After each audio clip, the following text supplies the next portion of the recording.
The ultimate tournament of everything. Welcome to the Tournament of Everything, a show where we pit everything against everything else to figure out which thing is the best thing that ever was. That's right. And we do so by writing the names of those things on an infinite amount of tiny little sticks, throwing all of those tiny little sticks on the floor in front of us, and then sitting down and singing songs while we pick them all up. The very last stick to be picked up will move on to the next round of The ultimate tournament of everything. I didn't think it was possible to make the game pick up sticks worse, but you've done it. You've with done the it. power of infinity. Everything is worse when it takes literally forever.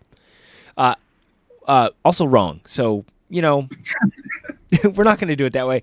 We will be doing something that requires a little less penmanship. We will be picking random articles off Wikipedia, pitting them against each other one at a time. Well, two at a time, technically, 2 by 2. Otherwise, it can't compete against, anything. And figuring out which one we like best to move on to the next round. The next round meaning probably never, because we're going to go through all of them in the first round, and there are like 7 million Wikipedia entries, so we'll get there eventually. And that's why this tournament is ultimate. So why don't we just blast our way into the very first round?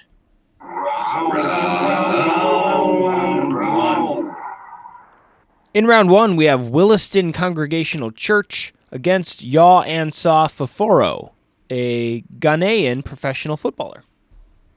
Yes, and this is the type of match that we've come to be accustomed here in the ultimate tournament of everything, where we have an individual who probably plays soccer and a church and a small community. So let's see which comes out on top today. Yeah, it's usually football or cricket. I don't know why. We get a lot of people who play, soccer, the other football, the one actually named correctly with the foot, and cricket a lot of the time. And I don't know why. Maybe there are just a ton of those people. Maybe Wikipedia is biased. Maybe Wikipedia just loves those sports. I don't know. I'm not sure, but I know that cricket couldn't stand up to some of the moths that we've had on this show. Let's see if Williston Congregational Church stands up to snuff in this one. Let's take a look. It is a historic church in the center of Williston Village on the United States Route 2 in Williston, Vermont. We have had a Route 2 before that they changed to Route 82, and that one went through Arkansas, I think. That's right.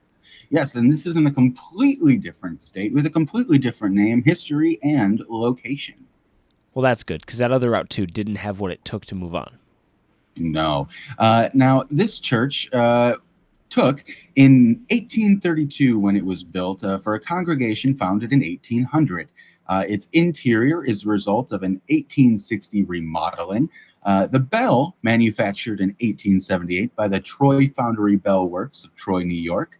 And the church was then closed and shuttered in 1899 and remained so until 1963. Now, that's interesting. The movement to reopen it was started by the youth of the town, led by Mark Hutchins, to open and restore it.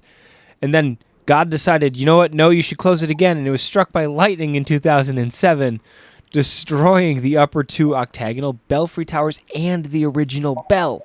But that did not keep those youth down, because then they duplicated it, put another period bell up there, and it's still going. Take that, God. Controlling all your lightning bolts. Yeah, I mean, I feel like, though, if you know that you have the opportunity to perform some sort of Back to the Future-esque lightning strike maneuver, the church was attractive to it the first time. I'd take the risk and build it back up. Let's see if we can take a risk on Yaw Ansah Foforo, the footballer, goalkeeper, the riskiest of all positions. Looks like he previously played for a lower tier side, Westland FC, before moving to Medema SC in 2013. Signed a 4-year contract with the Ghana Premier League. Mostly played as the second goalkeeper, Tarek Afore Antwi, between 2017 and 2020. Mm-hmm.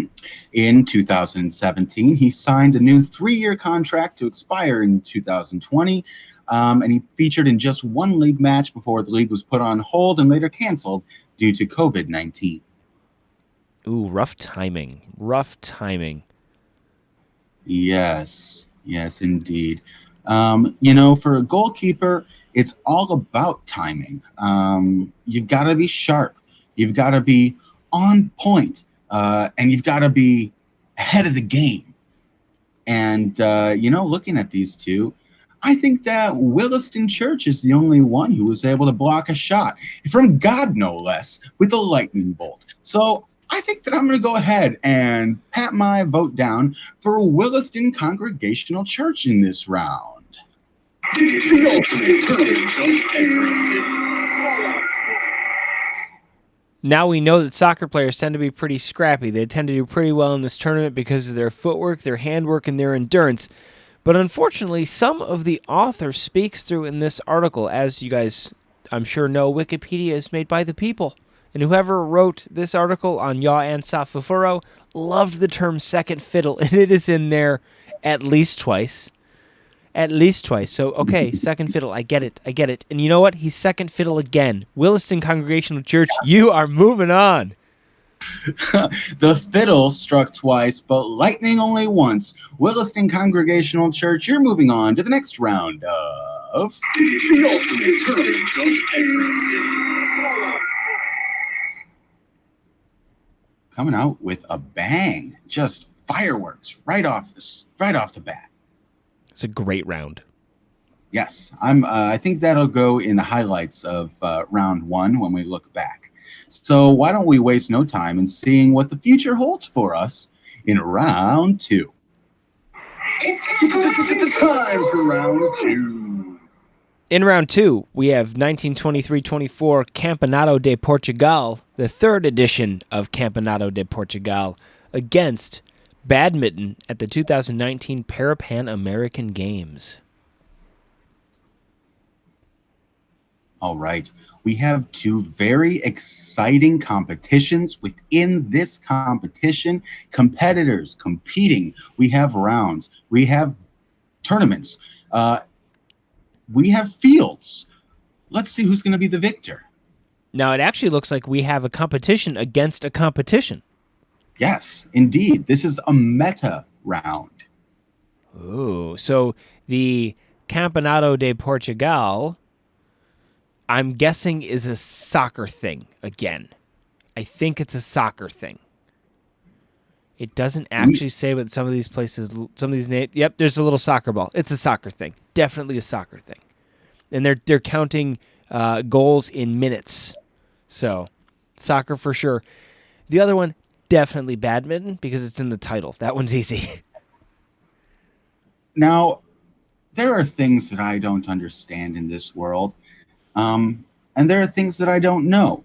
And I'd like to say that before I continue. The winners of the 9 regional championships were qualified to enter this competition. It lists them all. It was an increase of number of clubs compared to the previous season. It says that all matches are played on a single leg with extra time and penalties if necessary. And I'm just thinking, soccer's got to be a lot harder if you play it with just one leg. Well, not for these people, Mike. If you look at that score in the first round, Tamar played Portalegrense, and Tamar won 9-0. One leg or not, they scored 9 goals. This is possibly the most impressive athletic competition I have ever beheld. Now, you say that. You say soccer on one leg is impressive, but have you looked at badminton at the 2019 Parapan Olympic Games? Because that is for Paralympians. This is the greatest round that has ever existed. Let's dig in. Now, it looks like there were 36 male and 16 female players from 11 nations participating. Gold went to... Oh, we have a lot of gold medals. So men's singles went to Peru. Men's singles again went to Guatemala. Men's singles, different one, went to Brazil. They are categorized, I think, by maybe spinal injury. I'm not exactly sure how any of this works, but those look like vertebrae signifiers to me. I guess I'm not sure. I didn't think that I could be blown away twice in the same round. The emblem for this, they have awesome little symbols for all of the rounds of all of the Olympics. This one appears to be an individual in a wheelchair about to smack the heck out of a shuttlecock. I'm not very good at badminton, and actually I'm so not good that I would lose to not even just any of these people. These are great athletes. Of course they would crush me, but also to children, animals that could hold a racket, the wind sometimes. Okay, so let's break this down because this is some serious business here. Now, the Campeonato de Portugal, we're talking 1923 to 24, okay? Third edition of the tournament, so, still pretty young. And it actually took place from the 18th of May to the 8th of June in 1924. We're talking a long time ago. Have you ever seen a strongman from way back in the day? I have, and it's impressive because I struggle bringing the milk inside. Yeah, but nowadays people look like The Rock. And so I think that we could apply the same principle and say that the athletic science available to the badminton competitors at the 2019 Pan American Games could very easily have enabled them to have been, superior athletes. Oh, yeah. I think that the badminton at the 2019 Pan Olympic Games is American Games. They're my pick. I think that there's determination there, there's hard work there, there's work ethic there, and they're fantastic at a sport that I want to be better at. I can kick a ball. I can do that. I can't do this. Yeah, badminton's a blast. I think since we both have the button, we should both hit it at the same time. Are you ready to stamp them simultaneously? I want to try. 3, 2, 1, let's do it. The ultimate tournament of everything. We're going to never do that again. We totally forgot about the delay that is the internet, but that's okay. Badminton at the 2019 Pan American Games, you move on anyway. That's right. I hope your ears pardon us, listeners, but badminton at the 2019 Pan Olympic Games, we're proud to move you on to the next round of the ultimate tournament of everything. Have we ever had a more exciting start to a select piece of this round? Never. And you know what? I think it's only going uphill from here. Well, 3 is greater than 2, so let's hear it. 3. It's time for round 3.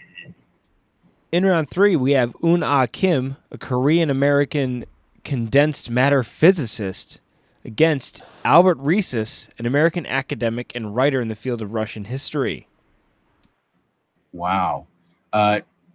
Whether you're talking about physics or whether you're talking about Russian history, pretty dense matters. Let's see which expert will come out as the champion.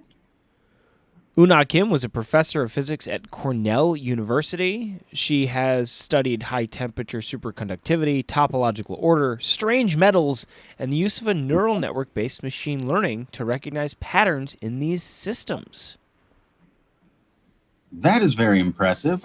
Born in Jeonju in 1975, she graduated from Seoul National University with a bachelor's degree in physics. Her dissertation, Quantum Hall Tunnel Junctions, Luttinger Liquid Physics, Quantum Coherence Effect, and Fractional Quantum Numbers, as I'm sure we've all read, was supervised by Eduardo Fradkin. Now, I read ahead a little bit on Albert Resis, and there is a family connection here.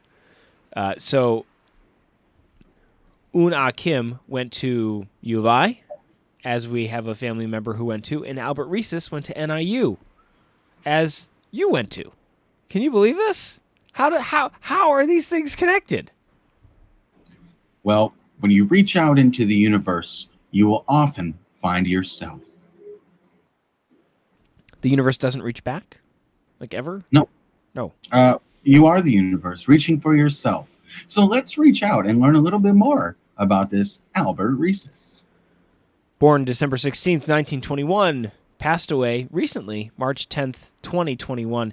An American academic, writer in the field of Russian history, worked as a professor of history at NIU, Northern Illinois University, from 1964 to 1992, and then professor emeritus from 1992, which I think is you retire, but you want to lecture once a week, I think.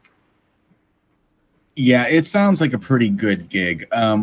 He's also the author of a number of books about Stalin, about Molotov, and Kremlin politics, and a number of articles in the Encyclopedia Britannica. He died in DeKalb, Illinois, the site of Northern Illinois University, in March 2021 at the age of 99.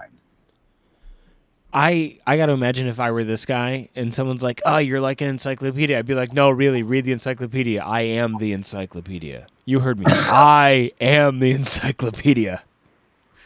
You know, that kind of means that he's a little bit of a father of this very program. Yeah, he kind of might be. Yeah. I mean, citations or who knows who's ripped off an entire article word for word and copy pasted it onto their submission. How many college students at either of these universities have done so? I'm sure that Ina Kim could name a few, but she's probably above that at her level, considering she was one of those in 2020 elected as a fellow of the American Physical Society. Nomination from the Division of Condensed Matter Physics for, quote, broad contributions to theoretical condensed matter physics, including new conceptual framework and interpreting experiments. You know, Russian history is in the past. It's just that. But Ina Kim, she's focused on the future. Now, hang on. I did look at Albert Resis at the very bottom. It's got an obituary. It's got a link out of the Wikipedia machine to his obituary. Oh. He was a self-taught baton twirler. He had a music scholarship to Northwestern. He played the bassoon in the school orchestra, and he was even drum major for NU's marching band. Also, he enlisted in the Army in 1942, was in the military orchestra there. This man has more than just what his Wikipedia page is telling us about, and I think it's enough to edge out Una Kim. Wow. I am so glad that you dug that up, because you know what our next round has really been missing?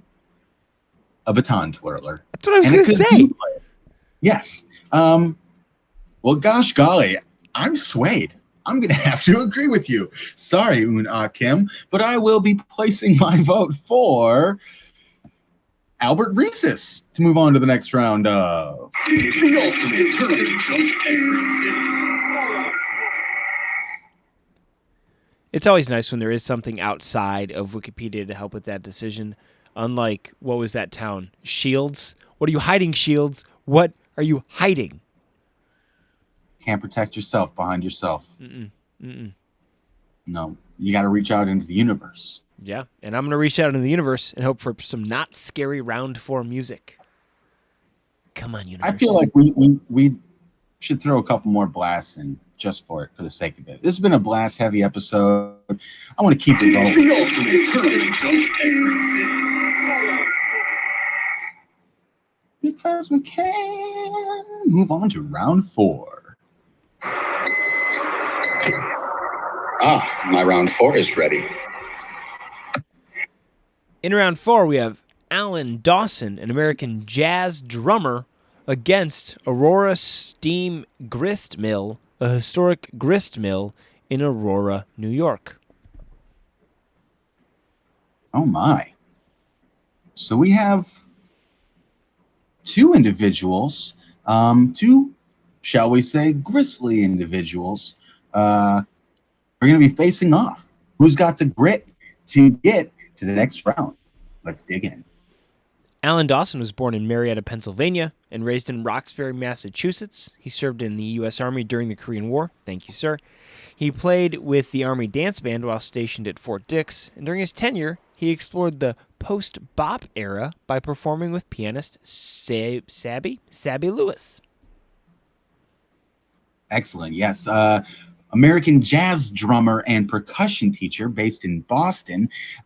In early 1960, he was based there for regular engagement with John Neves bass and Leroy Flander on piano. An early teacher of a number of different successful drummers, helping them work with their groups. His style emphasized music as a whole rather than concentrating on percussion alone.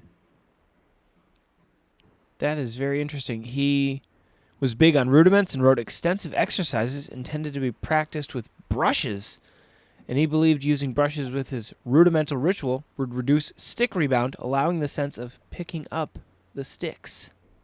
I have no clue what any of that means. Well, it means he constantly strived for balance between musical ideas and strict technique. The brushes are one of my favorite drum sounds. It's nice and it's a type of thing, jazzy. You know where else we probably hear that sound a lot? I The think you're Aurora right. Steam Grist Mill. Absolutely. Now, this historic grist mill, located in Aurora, Cayuga County, New York, was a monolithic 3.5-story rectangular stone structure built on the shore of Lake Cayuga. A grist mill grinds cereal grain into flour and middlings. So there you go. You would definitely hear some of that, only it would probably sound like. That's a great sound to hear on the podcast. It's not your car. That's just me. Yeah, this has been just a sonically delightful adventure so far. What also might have not been so sonically pleasing was in 1974, when the building's roof collapsed due to neglect, and there were plans to restore it for use as a community center, where it remained largely intact until 1992, when Wells College began to demolish it. Now, it was listed on the National Register of Historic Places in 1976. That kind of surprises me. It collapsed from neglect 2 years before that, and they're like, no, save it. It's historic. Not everything is historic, guys. Not everything. Some things, sure. This, I don't know. But maybe they didn't know what they had until it was gone. That's true. But you know what? I think it's going to be gone again because I think Alan Dawson wipes the floor with the Aurora Steam Grist Mill. Lay it down, my friend. That's all the drums I have. That's it right there. That's pretty great. Yes, I concur wholeheartedly. Unfortunately, Mr. Alan Dawson died of leukemia in 1996, but he had a whole bunch of great stuff here. If you check him out on Wikipedia, or I'm sure any musical platform, a huge discography. Let's hear it for Alan Dawson. Moving on to the next round of The ultimate tournament of everything. What a great round. Yeah. This whole episode is just continuing to just enthrall me. Let's see if we can keep up the pace in round 5. Round 5. In round 5, we have Threecastles Castle, a national monument situated near Blessington, County Wicklow in Ireland, and Joshua John Ward, known as the largest American slaveholder. Well, I don't think he's winning, but we'll at least talk about the both of them. All right, let's feign indifference as we proceed to these contestants. All right, why don't we get it out of the way? Joshua John Ward of Georgetown County, South Carolina, known as the largest American slaveholder, dubbed, quote, the king of the rice planters. Looks like in 1850, he held 1,092 slaves. Don't do that. That's bad. Don't own people. Don't do that. Yeah. He was born into the elite planter class, which I think just means they already owned people when he was born. He taught the skills and knowledge of taking on such responsibilities. What responsibilities? You can't call it your responsibilities. Likely tutored at home as part of his education. He inherited a plantation, all used for rice production. He became politically active. Was elected as the 44th Lieutenant Governor of South Carolina. His legacy is that the plantation has been preserved as part of Brook Green Gardens Park and designated as a National Historic District in 1992, and it was listed on the National Register of Historic Places. So I guess there's some history there, but also, dude's different time. I get it, but still, probably terrible. Yeah, this guy stinks. You know, it doesn't stink. Probably. Threecastles Castle. Now, as the name might imply, this is no normal castle. This is a rectangular 3-story tower house with a stair turret projecting from the northeast corner. The walls are 4 to 5 feet thick and are faced with cut granite. I never stopped to think about how thick a castle wall would be, ever. Like, I've never given it any thought ever till right now. That's a lot. Well, you have to ask yourself, how much of a wall can a giant cannonball get through? And then you've got to think, all right, I need to have a little more than that. And I think after a few rounds of that, you'll end up with 4 or 5 feet walls. The rooms in this tower must have been like 4 by 4 if you take that into consideration. Yeah, and in New York, they'd still go for $1,600. So the history of the castle is unclear, but it's believed to be that due to the castle's name, there were more than one castle in the townsland. Of the other 2 castles, the site of one is known from 19th century Ordnance Survey. The third, site unknown, probably built by Lord Deputy Gerald Fitzgerald, 8th Earl of Kildare in the 16th century. Site of number of battles in the 1500s. Some speculate that the 3 refers to the castle having 3 parts, so we call it Threecastles Castle, and we don't exactly know why. You know, if some are speculating, why don't we? I think that they call it Threecastles Castle because underneath this castle are 2 other secret castles, one of them evil, one of them good, both battling for supremacy of the neutral castle, which protrudes from the ground in invisible nature. I'm sure that's as good a guess as any. I think Threecastles Castle is going to move on handily. I don't even think we really need to talk about Joshua John Ward ever again. Only to learn our lessons to move forward in history. Forward to a round that includes Threecastles Castle. You're moving on to the next round. The ultimate tournament of everything. What a jerk.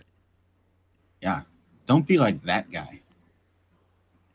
If you're his family member and you want to write a letter, listen, I'm not insulting you. I'm insulting the terrible things your ancestor did, okay?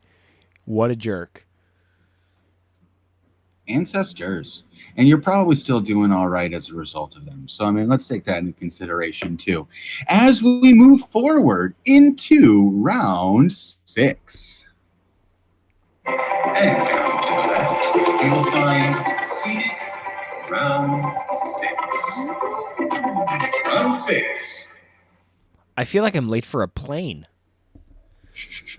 In round 6, we have Liu Yongtan, a Chinese electrical engineer, against Independence Palace, also known as Reunification Convention Hall, a building in Vietnam.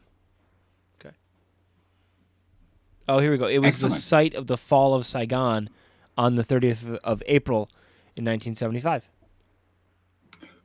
Oh, is this the famous building that you see video of them like helicoptering off of? Let's dig in to find out. I'm not sure. They don't have the video? Possibly. Now, it's been around for a while, so in 1858, France launched an attack, starting its invasion in Vietnam, completed the conquest of southern Vietnam. Palace has been other names before. Norodom Palace after the then king of Cambodia. avenue in front of the palace bore the same name, used by the French governor. It was referred to as the governor's palace then. Wow, there's been a lot of seems tumultuous events that have taken place on this site. Boy, howdy. A lot of things, from individuals declaring themselves president to multiple battles, surrenders, attacks. Looks like all the way up to 1975, where someone attempted to bomb the palace, causing no significant damage. And then at some other point, a tank went through the main gate, which here says effectively ended the Vietnam War. Now, it looks like there was a referendum, and Ngo Dinh Diem declared himself president of the newly proclaimed Republic of Vietnam and renamed the building Independence Palace. And according to Feng Shui, the palace is located on a dragon's head. Therefore, it is also referred to as the Dragon's Head Palace. This is the palace with 1,000 names. Indeed. Now, sometimes you don't need 1,000 names. Sometimes you just need one. And for our other contestant, that name was Liu Yongtan, a Chinese electrical engineer, radar technology, and signal processing expert, member of the Chinese Academy of Sciences and of Engineering. Let's see, born in Nanjing, while his ancestral home is in Wuhan. Let's see here. Seems like a real smart guy, awarded China's highest scientific award at the Great Hall of the People in Beijing. He was elected an academician of the Chinese Academy of Sciences. Well, there you go. He pursued advanced studies at the University of Birmingham and the University of Essex in the UK, where he studied radar technology under Sherman. It doesn't say who that Sherman is. A. Sherman. P. Sherman. It also Probably P. indicates Sherman. P. Sherman, I would say so. You know what? We should probably dig into that more. We should find out the Sherman guy. Who is this he got to do with Liu Yongtan? But you know what? We can't find out today because it's not hyperlinked in this article. Someone's going to have to edit it later. Though? Liu loves to listen to Ludwig van Beethoven's music. Big fan. Still alive, actually. Look at that. Age 85. Crushing it. Crushing it. Oh, this is a tough one. What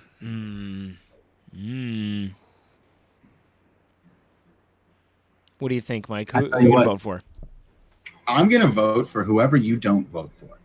Tiebreaker? You know what that means? It's Time for a tiebreaker.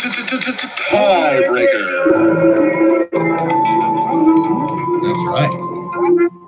And we break ties on this show by jumping up and down until one of us gets really, really tired. And then the other one gets to choose who they think should move on to the next round. Wait, so the person who gets really, really tired still... Okay, I get it now. Okay, yeah, I'm smarter than that. Duh. I would totally win that, but I will also win this too. We're instead going to pick a number between 1 and 1,000 because I think you're a cheating pants who'd bring a pogo stick. Cheater. And I'm going to go for Liu Yongtan. Well, I think that's an excellent selection. And had you made the other, I would have made the very same. But since I'm a man of my word, I'm going to go ahead and choose Independence Palace. But that's not what we're doing here. We're choosing a number. 850. And I'll choose, all right, if you're going to go 850, I want to keep this balanced. I'm going to go 150. Rob, roll that 1,000-sided dice. 460. Liu Yongtan, I'm sorry. I have let you down. Yes, indeed. But we have lifted up Independence Palace. And you're moving on to the next round of... The ultimate tournament of everything. Fair, though, right? Yeah, Pretty it's, fair. it's fair. That man spent his whole life being great at something, and I ruined it by picking a silly number. Well, I think that was a really, it was a good, even match. Just good sportsmanship right there. Came down to the wire, but in the end, you have to have a victor. And after round 6, you have to have round 7. Round 7. Round 7. Round 7. Round 7. In round 7, we have Taranik, a village in the Armavir province of Armenia, against Matroid Oracle. In mathematics and computer science, a Matroid Oracle is a subroutine. Okay. I didn't know Wow. either one of those existed till right now. Yes. Now, this is where you have two completely opposite style competitors going at it. You've got the ground going low versus going high. Let's see which strategy will prevail. I believe we should start with Taranik to answer your question. This is a village, as you said, in Armenia. It's an Iron Age settlement of Metsamor, and it's located only 1 kilometer southwest of Taranik. Well, I was going to read more, but as sometimes happens with Wikipedia, that's all we have. So I'll read about Matroid Oracle. Now, it is a subroutine through which an algorithm may access a matroid, and a matroid is a structure that abstracts and generalizes the notion of linear independence in vector spaces. Man, math has so much more stuff in it than I ever give it credit for. Many algorithms that perform computations on matroids have been designed to take an oracle as an input, allowing them to run efficiently. Okay. This is a lot of stuff. Now, is this one of those super Matroids that I've heard so much about? No, that one's spelled differently. That's a Metroid, which is like an alien thing. Okay. Yeah. So now, this is still an oracle, which sounds really, really cool. But I'm sure that they don't mean it in the sense that perhaps we think they do. So can we find out any more about that? An oracle? Yeah. Yeah, there are types of oracles. There's an independence oracle, a rank oracle, a basis oracle, a circuit oracle, a closure oracle, a spanning oracle, a girth oracle. I'm sure there are more. It seems an oracle is a different thing that can be categorized into other things. This is too complicated for me, Mike. Yeah, I don't know that we're entirely smart enough to even process what's going on before us. If you know, feel free to tell us, but let me give it a whack here. Just scrolling through, not really reading much as I can anyways. We're seeing that it's algorithms, impossibility proofs. We're talking about math for, just wild stuff, testing whether a given matroid is uniform, various things like that, testing qualities of these matroids, if you will. I think it sounds really cool. Think it sounds really important. Sounds like something that we had to come up with, though, But I think looking at this, if you want to talk about linear dependencies between vectors in a vector space, then we would be remiss to not mention and clarify something about Taranik. Now, I misspoke. It is not an Iron Age settlement. In fact, it is near an Iron Age settlement. The settlement of Metsamor. And Metsamor is famous for its interspaced standing stones. It's the site of an old fortress located just to the southwest of this town. So the town doesn't actually contain this, but you can see it from there. Knowing now that it is actually not anything interesting from what I can tell, I think I got to give it to Matroid Oracle, just really for the reason that I want to read it a second time so I can understand literally any of what I read the first time. I'd like to see it in round 2 so I can feel like I understood it, sort of. I concur. Yeah, wholeheartedly. Matroid article. We'd like another chance to read you. We didn't get the book report done in time, but hey, this is all done on the fly as you're hearing it. So I still feel pretty good about moving Matroid Oracle on to the next round of The ultimate tournament of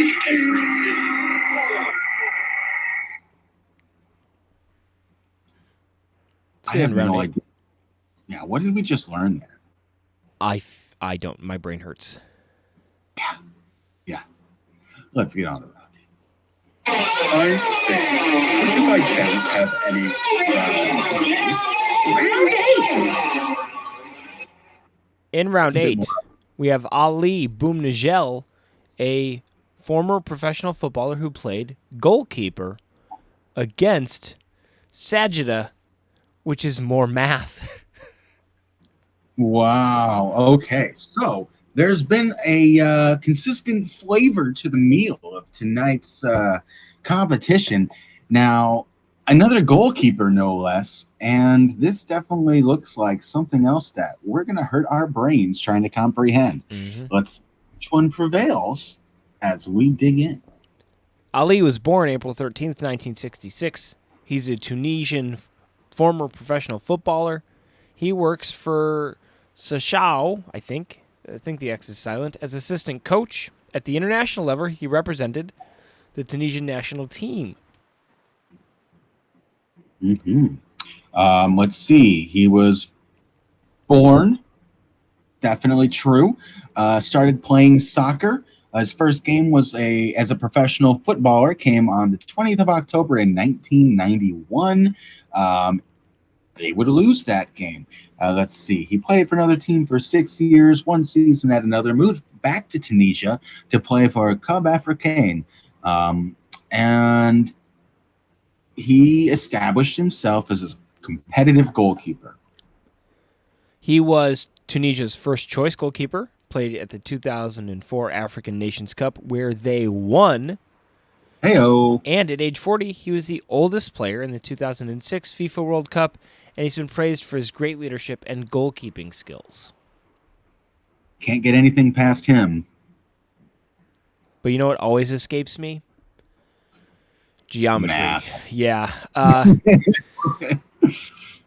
In geometry, a sagitta, sometimes abbreviated as sag, of a circular arc is the distance from the center of the arc to the center of its base. It's used extensively in architecture when calculating the arc necessary to span a certain height and distance, and also in optics, where it's used to find the depth of a spherical mirror or lens. The name comes directly from the Latin sagitta, meaning an arrow. Okay, so this seems a little bit less abstract, a little bit more practical, something we might actually use in the day-to-day. In fact, architects, engineers, and contractors use these equations to create, quote, flattened arcs that are used in curved walls, arched ceilings, bridges, and numerous other applications. This is a super handy thing that I'm sure that people have been kind of figured out. It's even utilized in Newton's Principia. Yeah, now that work expounded on Newton's laws of motion. Okay, so we're talking fundamental stuff. We're not talking, what were they called? Algorithms of impossibility. Yeah, something like that. Matroid oracles. Impossibility proofs. No. Yeah. We're simply talking about, hey, you want to have a sweet arch in your kitchen? I can draw it out. And while I think that's helpful, I don't think that's as inspiring. I gotta go with Ali. I think that is fair. And completely you're right to do. But I'm going to emphatically disagree. I love me a good archway. I love me a good, what are they called that you stand in front of? Maybe it might be set up at the front of a outdoor wedding, and it's decorated with flowers and things like that. One of them curvy archy things with a different name. A trellis. A trellis, and we could not have those if it weren't for curvy lines. And how would we get those curvy lines without Sagitta? So you know what that means, Rob. We have ourselves another... Time for a tiebreaker.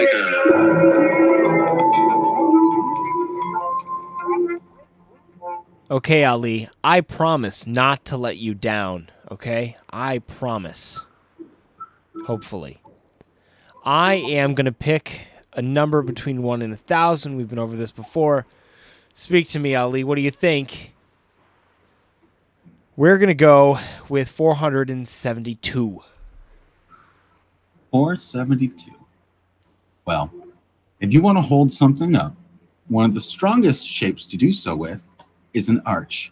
And you couldn't have that arch without our good friend pi. So I'm going to take the bold stance of picking the number 314. And our number is 915. Ali, it was meant to be. You are beating that arch. Ali, you move on to the very next round. Duh!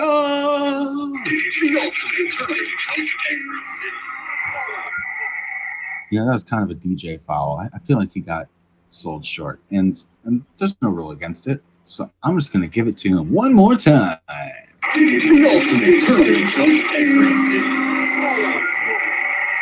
And that's another example of this being a sonically delightful episode.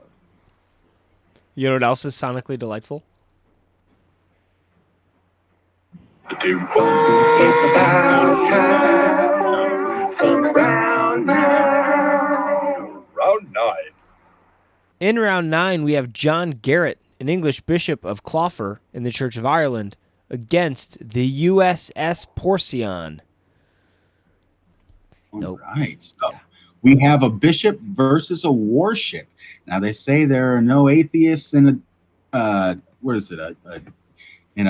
one of those trenches that they build in a war. So let's see which one's going to have the gift of the graces to move them on to the next round. I think the word you were looking for was foxhole. Foxhole, I think, was what you were looking for. That's right. Now, I'm not sure if there are foxholes on a warship. Let's find out. Now, I do have a correction real quick. It is John Garnett, not Garrett. John Garnett. He was born at Lambeth in 1707 or 1708. We're not sure. Records back there were a little weird. His father was the rector of Sigglesthorne in the East Riding of Yorkshire. Fun. Mm-hmm. He went to Ireland as a chaplain.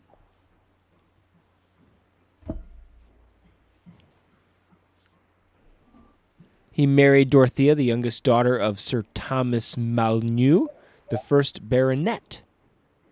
And he was appointed Dean of Exeter in February 1810. And he then died 3 years later in his 65th year. So, patron of the clergymen, according to his... according to the clergyman that he patrons biographer, that person would have continued in the wild part of the country all his days, if not for our friend here. Garnett was a pious, humble, good-natured man and a generous encourager of literature, kind to his domestics, and justly esteemed by all those who had an opportunity of knowing his virtues. Which is not a bad review. Not a bad review. It's a pretty good one. Now, does the USS Procyon, how do you pronounce that? Procyn. I have no idea. It was this good? Well, it was commissioned for 5 years and 4 months, and then in 1946 was decommissioned and later sold to a metal corporation in 1973. So before we go much further, I'm guessing not the best. Although given 5 battle stars for its service during World War II, so maybe it just had a rough go of it. Let's see if we can find out. Looks like after the shakedown, it was assigned to the Naval Transportation Service, reported in Norfolk, Virginia, and it loaded cargo for the Caribbean bases. It even proceeded to Pearl Harbor and was there in November, returned to California, It definitely went around. It was they're supporting during the invasion of Africa, supporting in Sicily, Salerno, and southern France, and even the Battle of Okinawa. Yeah, so this ship saw some ship. Can't miss it. Yeah, decommissioned in 1946. Had a tough time in 1945 after arriving in Pearl Harbor in January. Then operated in support of the Okinawa invasion during April before returning to San Francisco in May to begin a series of shuttle runs to Hawaii, Ulithi, and Samar. She transported occupation troops to Japan and the Philippines, and by 2nd of November, she was making best speed for Seattle, Washington. I think I figured out that word. I think it's procyon. Procyon, I think. Makes us sound like amateur Seons. It's because we are. It was an attack cargo ship. Can you imagine if we had to like attack FedEx trucks? That's kind of the equivalent nowadays, right? The attack Amazon delivery. The attack DoorDasher. You can have your food if you can take it from my cold, dead hands. Hey, if it's a Russian DoorDasher, they can keep it. I'm not going to win that fight, and I know that. You know who else isn't going to win that fight? John Garnett, because he was a bishop, a man of the cloth, someone who would have probably been a professed pacifist, but who knows? That's a wild assumption based on almost nothing. I was actually going to say, I think the USS Procyon isn't winning. I think, well, they did some stuff, and they had 5 battle stars, and they then later got sold for scrap. I don't think they changed hearts and minds the way John Garnett did. So you're going to lay your vote down for John Garnett? Oh, I am. Okay, let's hear it. The ultimate turn of everything. And you know what, Rob? I'm going to agree with you. I don't think that John Garnett changed hearts and minds in the same way that the U.S. Procyon did. I think the U.S. Procyon did so with brute force and persistent cargo. And that's why, you know what? I'm pretty sure I got to go with this awesome ship. It went everywhere. It's seen everything. And eventually, it had taken so much damage that they just had to say, hey, you're good. Go and retire. Float away. They melted it into metal, but now it could be anywhere. And that's the great thing about the USS Procyon, and that's why I'm choosing it to move on to the next round. The ultimate turn of everything. So, once more, that means that it's time for Time for a tiebreaker.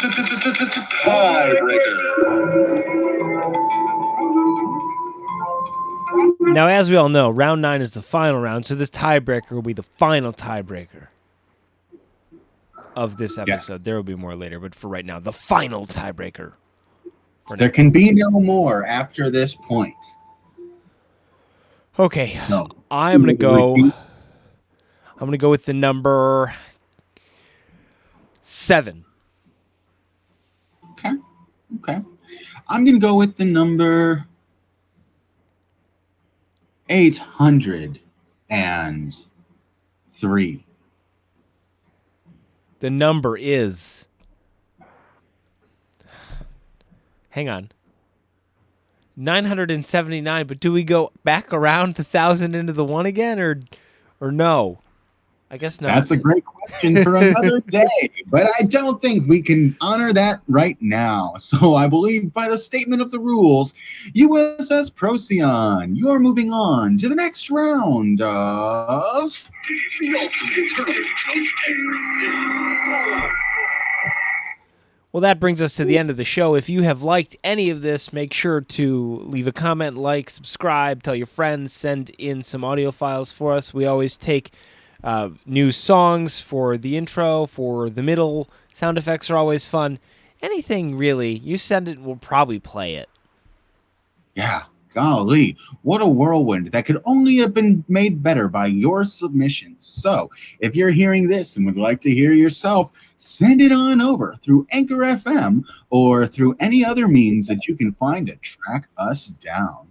In the meantime, you can find us next week for the very next round of The ultimate turtle jump game.